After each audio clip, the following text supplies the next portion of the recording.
जय हिंद दोस्तों। सन 232 ईसा पूर्व में अशोक के मृत्यु के बाद अखंड भारत में हमें कई सारे आंतरिक विद्रोह देखने को मिलते हैं, जिसके फलस्वरूप भारत के अन्य प्रांत खुद को आजाद घोषित कर अपना खुद का साम्राज्य बनाने लगे। जिस समय काल में मौर्य वंश के बाद सुंग वंश और उनके बाद कण्व वंश की शुरुआत होती है। मगर इस समय काल तक आते आते कण्व वंश की जो सीमा थी सिर्फ मगध तक सीमित होकर रह गई थी और अब भारत में हमें कई सारे प्रांतों में अपने खुद के साम्राज्य देखने को मिलते हैं, जिनमें से एक सातवाहन मराठा राजवंश रहे, जिनका साम्राज्य तकरीबन 450 वर्षों तक रहा। और ऐसा अनुमान लगाया जाता है कि राजा सिमिक द्वारा सातवाहन वंश की स्थापना तकरीबन 230 ईसा पूर्व से लेकर 60 ईसा पूर्व के बीच में हुई होगी, जिनके बारे में आज हम इस वीडियो में विस्तार से समझने की कोशिश करेंगे।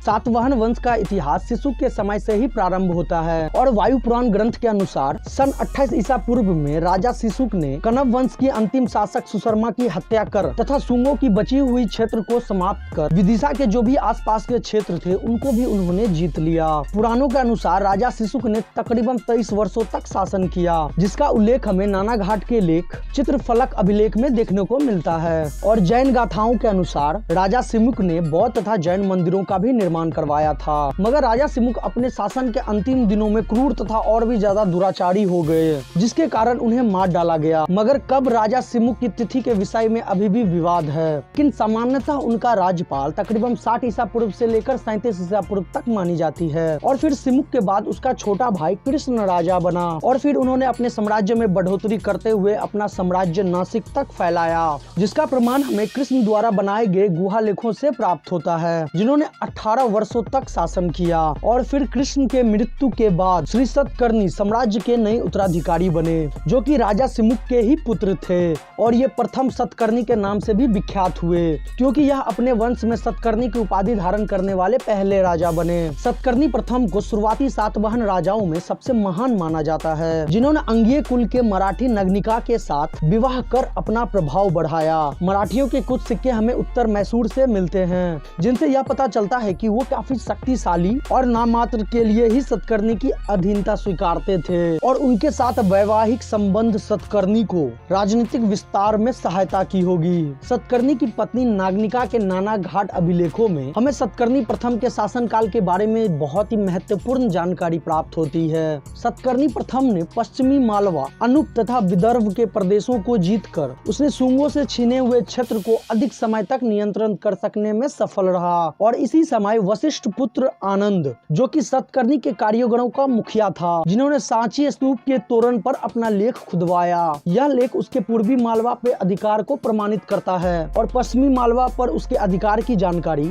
श्री सात नामधारी सिक्के से प्राप्त होती है। इस प्रकार संपूर्ण मालवा क्षेत्र उसका अधिकार में था तथा पूर्व की ओर कलिंग की सीमा तक फैला हुआ था और उत्तर में कोंकण तथा आज के गुजरात के कुछ भागों को जीतकर संपूर्ण क्षेत्र को अपना राज्य में मिला लिया था। सतकर्णी को कलिंग के राजा खारवेल के आक्रमण का भी सामना करना पड़ा, जो कि हाथी गुफा लेख से पता चलता है कि सतकर्णी की परवाह न करते हुए अपनी सेना को पश्चिम की ओर भेज दिया और फिर ये सेना चलते चलते वैनगंगा नदी तक जा पहुंची, जिस कारण पास के आसीर नगर में पूरी तरह से आतंक फैल गया, जो कि यह स्थान सतकर्णी के अधिकार में ही था। और हाल में ही यहाँ के खुदाई में हमें सतकर्णी के सिक्के भी मिले हैं और ऐसा प्रतीत होता है कि सतकर्णी ने कलिंग के राजा खारवेल का कड़ा प्रतिरोध किया होगा, क्योंकि यदि खारवेल विजय होता तो इस घटना का उल्लेख महत्वपूर्ण ढंग से अपने उल्लेख में किया रहता। और ऐसा प्रतीत होता है कि खारवेल का आक्रमण सिर्फ महज एक धावा मात्र था, जिसे टालने में सतकर्णी सफल रहा और इस प्रकार सतकर्णी एक सार्वभौम राजा बन गया।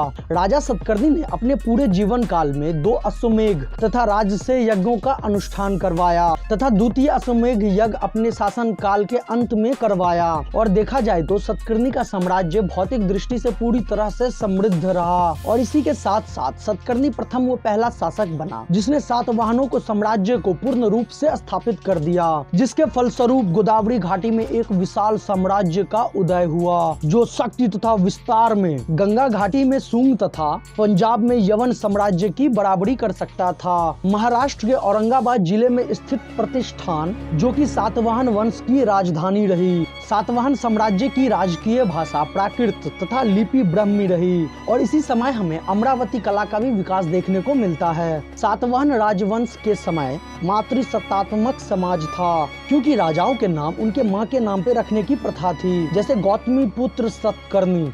लेकिन सातवाहन राजकुल पितृसत्तात्मक समाज था, क्योंकि राज सिंहासन का उत्तराधिकारी वंशानुगत ही होता था। और फिर सतकर्णी प्रथम के मृत्यु के बाद सातवाहन की शक्ति पूरी तरह से निर्भर पड़ने लगी। नानाघाट के लेख से हमें पता चलता है कि सतकर्णी के 2 पुत्र वेदश्री तथा शक्तिश्री का उल्लेख हमें देखने को मिलता है। और अंततः सतकर्णी प्रथम की पत्नी नागनिका ने फिर शासन का बागडोर संभाली और जिसके बाद ही सातवाहन साम्राज्य पूरी तरह से अंधकारपूर्ण होता चला गया और अंत में ये साम्राज्य धीरे धीरे अपने पतन की ओर बढ़ गई। और यदि दोस्तों आप लोग यहाँ तक वीडियो देख रहे हो तो आप सभी का धन्यवाद। आप सभी से मिलते हैं नेक्स्ट वीडियो में।